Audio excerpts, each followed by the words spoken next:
Bienvenue à Place au hockey. Dernièrement, la région de Côte-Sud a vibré sur les sons des partisans. Grâce à qui? Grâce à son équipe Junior 3A de l'Everest Côte-Sud. Et oui, enfin, on les a vus sur la glace en finale de la série de la Ligue de hockey Junior 3A du Québec. Pour nous parler de cette organisation-là, j'ai avec moi le président fondateur, M. Pierre Bouffard. Bonjour Pierre. Bonjour Diane. Et le directeur général et entraîneur-chef, M. Simon Labrec. Bonjour. Pierre, il y a 5 ans, tu as accordé une entrevue dans laquelle tu as dit je donne 5 ans, ou nous donnons 5 ans à l'organisation pour atteindre un certain niveau de hockey. Qu'est-ce que tu peux nous dire 5 ans plus tard? C'est mission accomplie. C'est sûr que probablement cette entrevue-là a dû se faire avant la pandémie. Oui, Puis, puis assurément. durant la pandémie, c'était plus difficile. Puis, lorsqu'on a engagé Simon il y a déjà 3 ans, là, c'était la deuxième année, le mandat était clair, c'est de redonner le crédit de la victoire, mais comment je peux dire, les formes de noblesse qu'on voulait Les lettres faire de notoriété, là. exactement. Puis Simon a vraiment bien réussi là. Je suis vraiment fier du travail qu'il a accompli. Puis aujourd'hui, on l'a vu là durant les séries éliminatoires. Puis c'était le mandat parce que tant et aussi longtemps qu'on n'avait pas goûté aux séries éliminatoires, c'était difficile pour nous d'évaluer vraiment le fond de l'équipe. Puis je pense qu'aujourd'hui, nos partisans ont découvert un peu c'était quoi le calibre du Junior 3A. Puis ils se sont attachés aussi aux joueurs de l'Everest. Puis c'est grâce en partie de Simon et son coaching staff. Vraiment, ils ont accompli la grosse besogne. Puis je suis vraiment fier d'eux. Avant d'aller de ce côté-là, Pierre, ça s'est sûrement fait aussi avec des gens. Il a fallu que tu sois appuyé parce que tu le dis, là, vous avez passé à travers une pandémie et on s'entend que ça a été très difficile pour tout le monde, évidemment, mais surtout pour vous, puisque vous étiez encore dans la preuve, de prouver que vous aviez votre raison d'être. Alors, tu avais sûrement aussi des appuis pour la population, auprès de la population, des commerçants ou autres. Exactement. Nos deux partenaires majeurs, dès le départ, là, on pensait de Plancher Mercier, qui avait signé une entente de 5 ans, tout comme Desjardins. Sans eux, on n'aurait pas pu traverser probablement l'épreuve des mesures sanitaires en raison de la pandémie. Ils nous ont appuyés jusqu'au bout, puis même que Desjardins a reconduit aussi son entente pour une autre durée de 5 ans. Sans eux, ça aurait été difficile de faire du hockey. Euh, mais on avait des partenaires financiers qui ont cru en notre programme, qui nous ont fait confiance aussi dans le délai du temps. Puis je pense qu'aujourd'hui, ça paye. Là. C'est vraiment le fun qui nous aient appuyé lorsque c'était difficile. Aujourd'hui, on est reconnaissant vers eux. Et toi, Simon, t'arrives 3 ans, voilà 3 ans, t'arrives le lendemain de la pandémie. Comment ça s'est passé pour toi pour arriver à atteindre ce niveau-là quand même assez rapidement? Je pense que la première année a été une année là, d'apprentissage pour moi. Là. Veux pas, j'ai les dernières années, là, avant que j'arrive à l'Everest, j'ai coaché dans plusieurs catégories là, au niveau de la structure intégrée, là, au niveau élite au Québec, là, que ce soit du Pee-Wee 3, aller jusqu'au Midget Espoir. La Ligue Junior 3, je la connaissais un peu par l'entremise de Simon Olivier, qui était le premier entraîneur de l'histoire. C'était mon boss à ce moment-là. Fait que je connaissais un petit peu la Ligue, mais c'est pas assez pour me faire une tête là, rapidement en ayant le poste de directeur général, entraîneur-chef. J'ai été chanceux, Pierre, puis le VP hockey, Stéphane Poulain, ils m'ont laissé la chance là, d'apprendre un peu la ligue, les joueurs, etc. Ils m'ont quand même bien, comment je peux dire ça, fait une évaluation là, de l'équipe qui était en place, etc. Alors, j'ai quand même pris mon temps là, pour voir un petit peu là, c'était quoi la ligue, les joueurs, regarder les équipes qui ont du succès dans la ligue. Tu sais, veux pas, l'expérience, là, tu peux pas acheter ça. Il faut que tu vives des déceptions, il faut que tu vives des victoires, il faut que tu vives plein de petites péripéties pour te faire une tête. Puis, suite à la première saison qu'on a eue, tu sais, on a engagé du bon monde. Là, tu sais, je veux dire, oui, on a du succès, mais on a une super de belle équipe de travail en partant avec Pierre. Stéphane Poulain qui m'ont supporté, que c'est vraiment des bonnes personnes. Ils rejoignent vraiment mes valeurs. Puis suite à ça, on a engagé notre recruteur en chef, Benoît Bélanger, plusieurs bons recruteurs aussi qui fit avec les valeurs qu'on a. Puis alors, tu sais, suite à ça, c'est ça, avec Raphaël Saint-Laurent, mon DG adjoint, on a mis en place les morceaux que ça nous prenait qu'on pensait qu'on allait avoir du succès. Puis de jour en jour, le puzzle s'est mis en place. Puis on a commencé la saison en force cette année. Puis on a eu le résultat qu'on a eu. Mais c'est plusieurs heures de travail. On s'est gratté la tête des nuits blanches, Assurément. des téléphones à pu finir pour savoir qu'est-ce qu'on fait, est-ce qu'on y va comme ça, essayer de parler à des parents, des joueurs, tu sais, fait que c'est plusieurs C'est heures de beaucoup de travail, mais travail. C'est je vais beaucoup te de dire, ben, travail. franchement, là, on est content du résultat. Mais Simon et Pierre, vous avez réussi quelque chose d'assez fort, c'est l'identité. Vous avez réussi à mettre une identité sur cette équipe-là, sur l'Everest Côte-Sud. Comment vous vous y êtes pris? Ben, à la base, moi, étant donné que j'avais travaillé avec les Sentinelles de Montmagny à l'époque, j'avais engagé un entraîneur, Daniel Thibault, probablement que tu connais, Oui, assez bien. puis exactement. Puis je voulais retrouver une personne qui avait sensiblement les mêmes valeurs, les mêmes bases d'enseignement. Puis je pense que à partir de là, quand on avait eu du succès à cette époque-là, puis je voulais trouver la bonne recette, mais il fallait trouver la bonne personne, le bon individu qui va adhérer aussi à cette recette-là. Je pense que j'ai retrouvé en Simon vraiment cette personne-là qui pouvait nous emmener vraiment vers ces valeurs-là lorsqu'on l'a passé en entrevue. Puis, ben, on voit très bien que je me suis pas trompé avec Stéphane Poulain. Simon a répondu vraiment aux attentes. Puis, en discutant avec lui, ben, j'ai retrouvé vraiment des valeurs que Daniel avait aussi à l'époque. Fait que le fit était bon. Puis, on travaille ensemble, on n'a pas l'impression de travailler. Vraiment, là, on vit notre passion ensemble. Plus du côté hockey, moi du côté plus administratif. Mais là, il va pas sans l'autre. Hein. Le succès vient avec les deux. Puis, Simon réussit très bien. Toi, Simon, l'identité de tes joueurs, comment tu as fait pour l'amener, celle-là? Ben, c'est ça, tu sais, après la première saison, c'est sûr qu'on n'était pas satisfait disons, d'où est-ce qu'on s'en allait, là, veux pas, je trouvais que c'était pas la culture que je voulais qu'on aille là, après la première saison. C'était une saison plutôt difficile, mais comme j'ai dit, tellement formateur. Et puis au premier meeting qu'on a eu suite à cette saison-là, on a tellement un staff, autant au CA administratif que hockey, on a tellement une passion pour le hockey, puis on veut tellement avoir du succès que je me suis dit, faut absolument amener des joueurs qui ont la même vision que nous autres. Tu sais, des gars qui n'ont pas peur de passer beaucoup de temps à l'aréna, dans le gym, des gars de famille. Tu sais, chez nous, on travaille en équipe.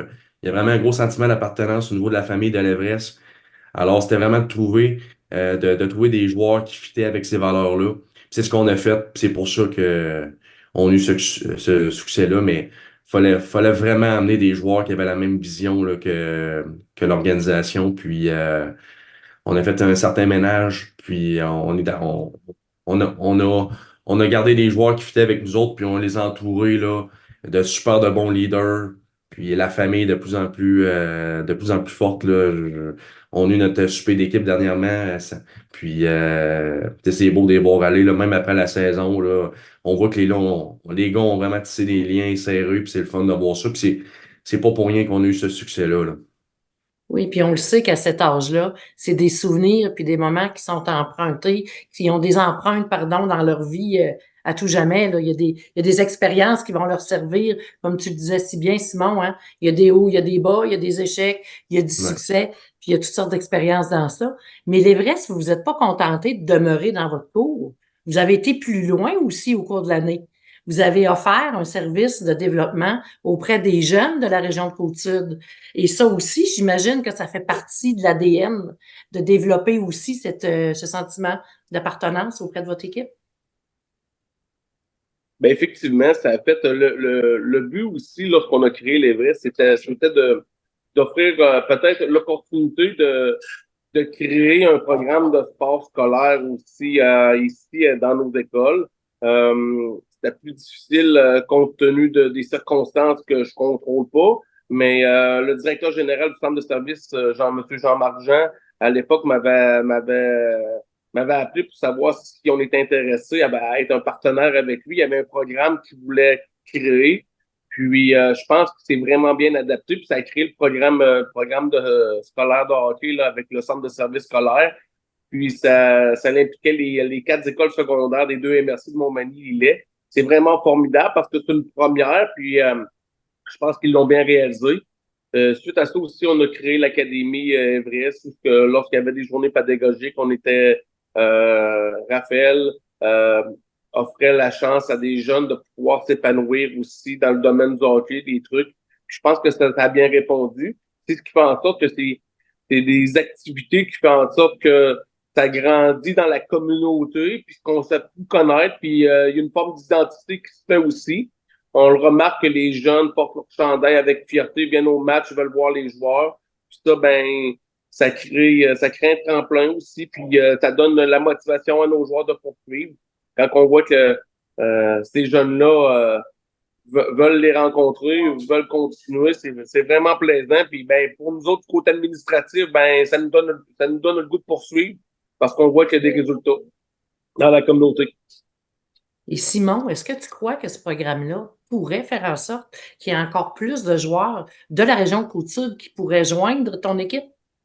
Ben, écoute, ça fait partie d'un début, là, tu sais, je pense qu'on a parlé de sentiment d'appartenance, justement la proximité là, qu'on peut avoir avec les joueurs de la région qui nous posent des questions sur nos joueurs actuels de l'équipe, hein, comment que ce joueur-là se comporte, etc., etc. Mais il y a aussi cet aspect-là là, qui est vraiment important. Je pense que justement, mettant en place là, une structure de travail, tu sais, ils voient un petit peu ma manière de travailler. C'est sûr que c'est pas à la même échelle, là, mais tu sais, on leur montre un petit peu ce qu'on fait avec nos gars Junior 3. On transmet ça dans les pratiques de la concentration. Alors, c'est sûr que ça peut en motiver certains de poursuivre jusque peut-être là tu sais, d'avoir le but de jouer pour l'Everest Côte-du-Sud. Et puis, on regarde juste un joueur comme Joey Pelletier qui est venu à notre pré-camp, qui a passé au camp d'entraînement, qui a eu un super de bon camp. Il a joué Junior 2A cette saison. Il est venu jouer, je crois, 1 ou 2 matchs avec nous de saison régulière. Il a marqué son premier but à vie dans le Junior 3A. Puis ce joueur-là, tu sais, premier des ailiers de Montmagny, là, tu sais, il a jamais fait, je crois qu'il n'a jamais fait d'élite. Il a toujours joué dans la structure des ailiers de Montmagny. Et puis, tu sais, ce gars-là, il n'a pas eu la chance d'avoir de la concentration au hockey dans le passé. Alors, on peut se permettre de croire s'il y a des jeunes qui sont motivés et qui sont passionnés de hockey, ben, qu'on ait de plus en plus de joueurs qui proviennent de la région, des alliés de Montmagny, puis puissent faire leur niche là, un jour avec notre organisation.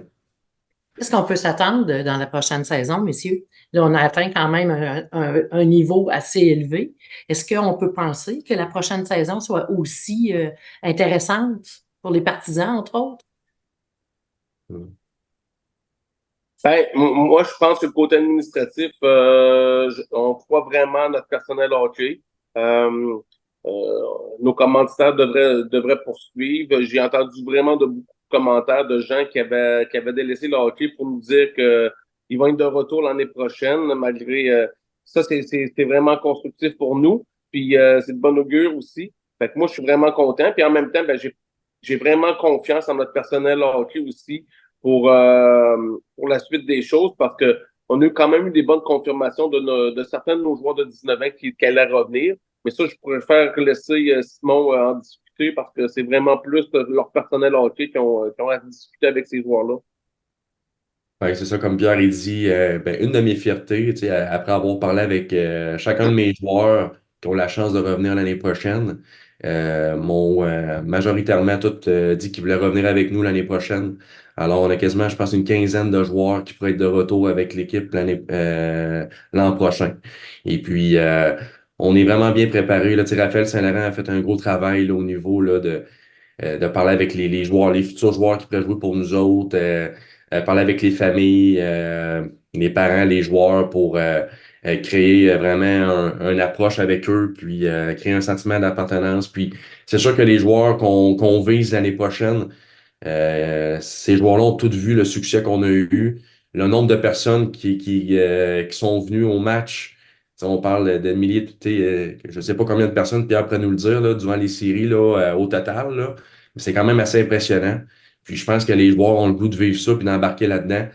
Ce qui n'était pas tout le temps le cas là, dans le passé, quand on appelait les joueurs, les parents.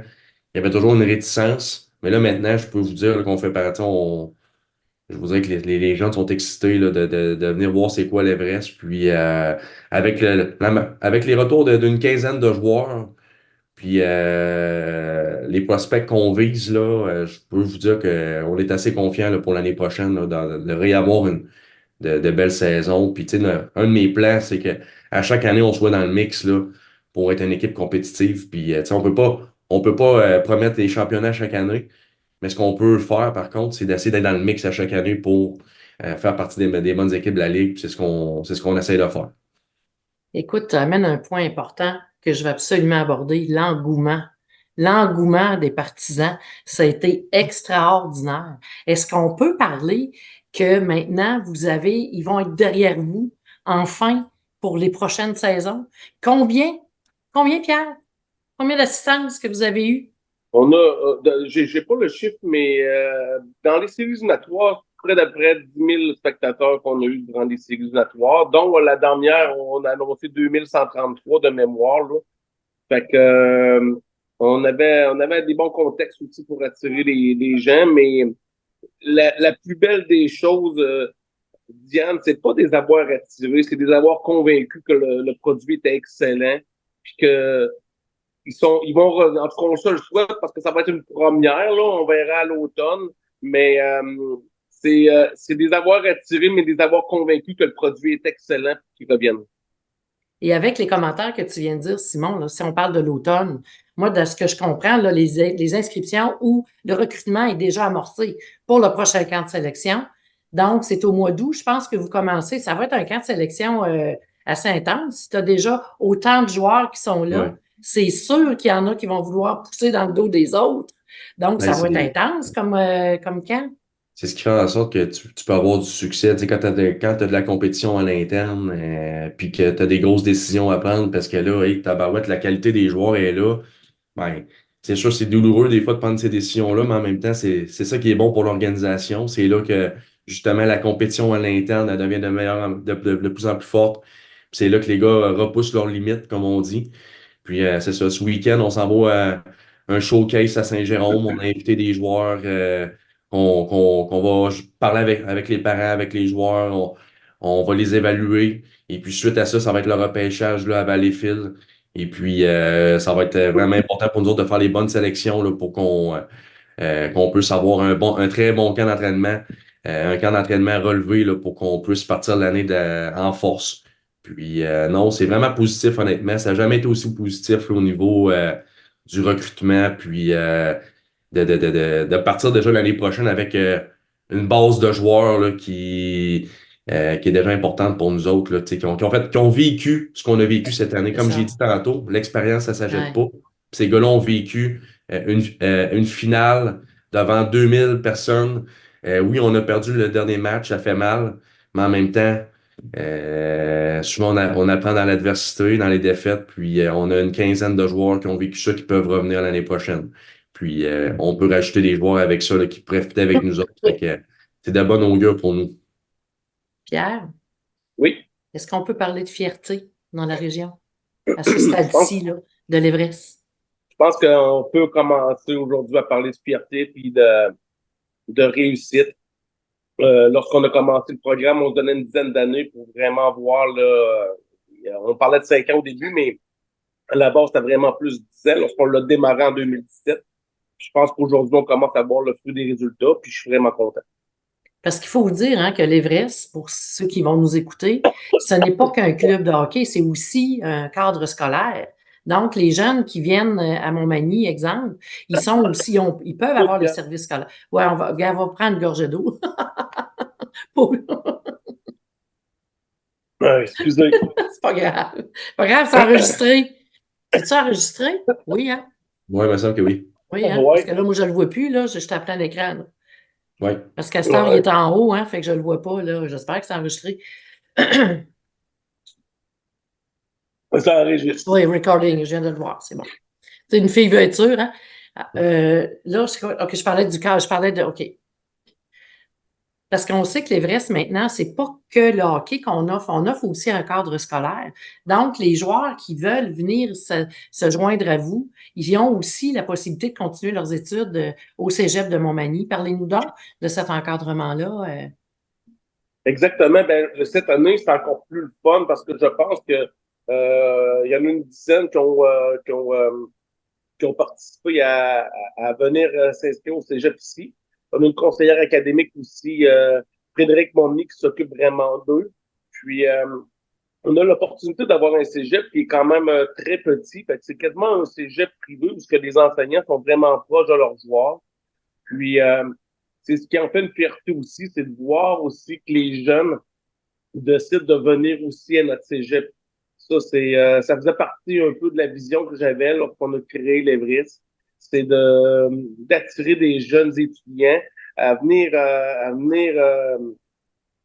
jouer au hockey à Montmagny, mais en même temps étudier à Montmagny, puis peut-être développer un sentiment là, d'appartenance à la ville, puis peut-être pour nos entreprises. Là.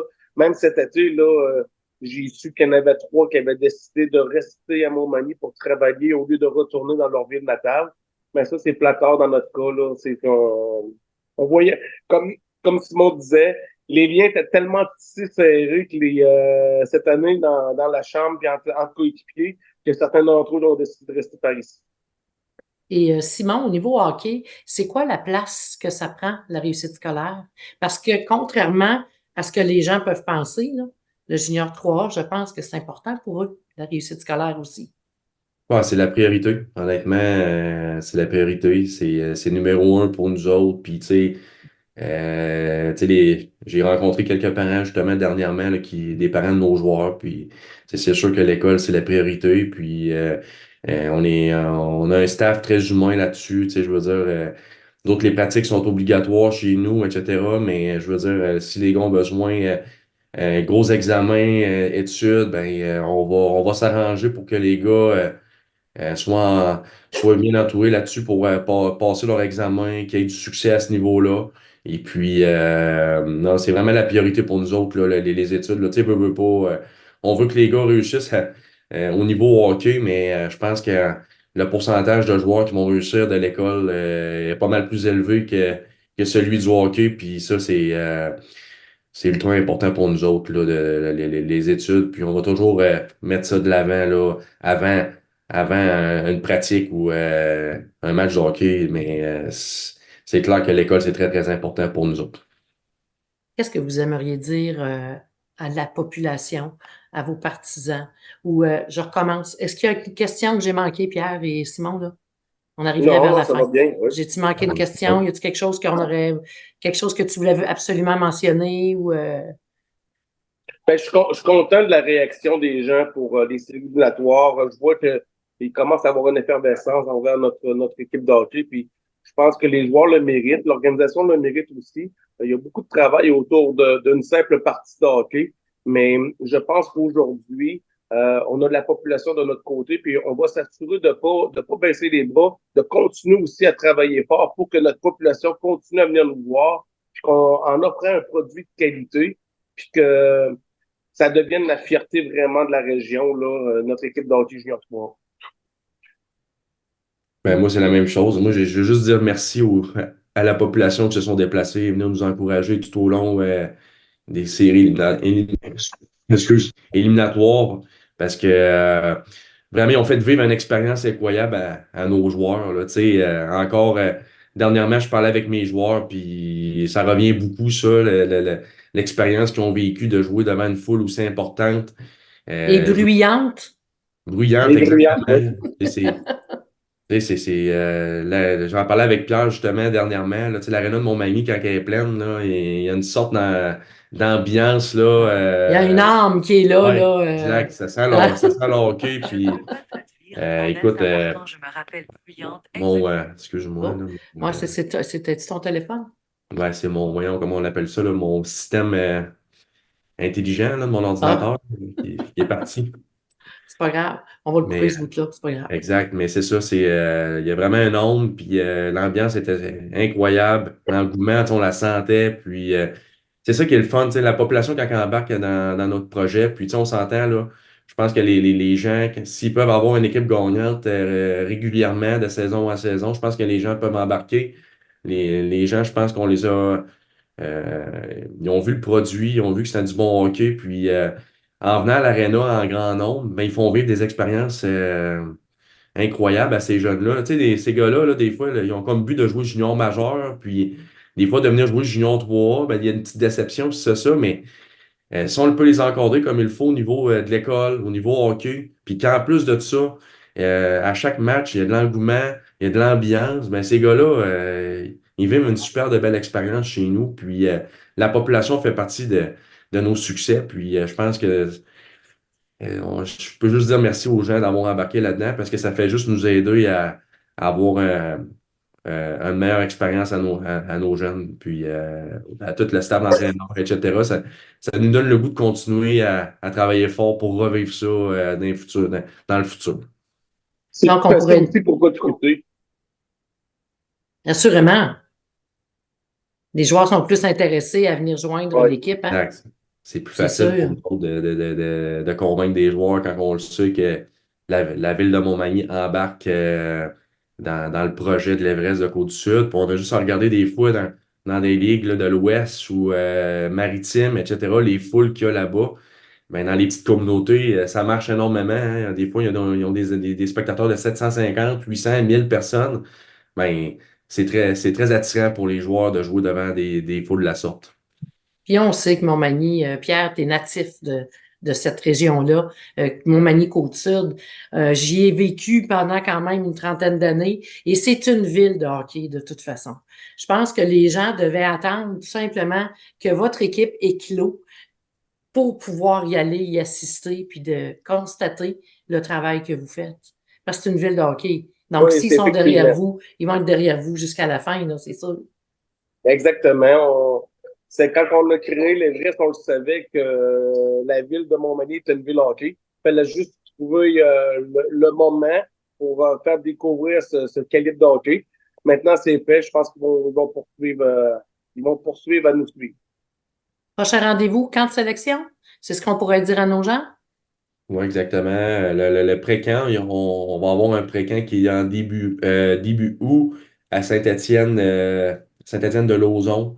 Et suite à ça, on va inviter là, quelques joueurs qui ont bien performé au pré-camp à notre vrai camp avec les vétérans, les joueurs qu'on a repêchés. Puis à partir de là, peut-être, est-ce que tu as la date exacte, Pierre, du début du camp? Le début du camp devait être aux alentours du 18-19 août. Mais il va falloir trouver un endroit là, parce que l'aréna de Montmagny sera pas prête, là, diverses raisons. Mais c'est à partir du 18-19 août là, que le début du camp d'entraînement commence. La saison va commencer de mémoire le 8 septembre à Longueuil contre le Collège français. Contre la dernière équipe contre qui vous avez joué en Hmm. plus. Effectivement, à Longueuil. Ben, je vous remercie beaucoup d'avoir accepté cette entrevue. On va souhaiter longue vie à l'Everest Côte-Sud. Et Simon, je suis bien contente de savoir que ton appel au rendez-vous a fonctionné. Parce que Ouais. Simon t'a appelé régulièrement la population à venir voir ce que vous réalisez. Et je pense que les gens n'ont pas été déçus, au contraire. Félicitations, Pierre, pour tout le travail. Félicitations, Simon. Félicitations à toute l'équipe. Puis longue vie à l'Everest Côte-Sud. Merci, Diane. Merci beaucoup, Diane. Pour plus d'informations, visitez le cmatv.ca ou suivez le fil Twitter X de CMATV.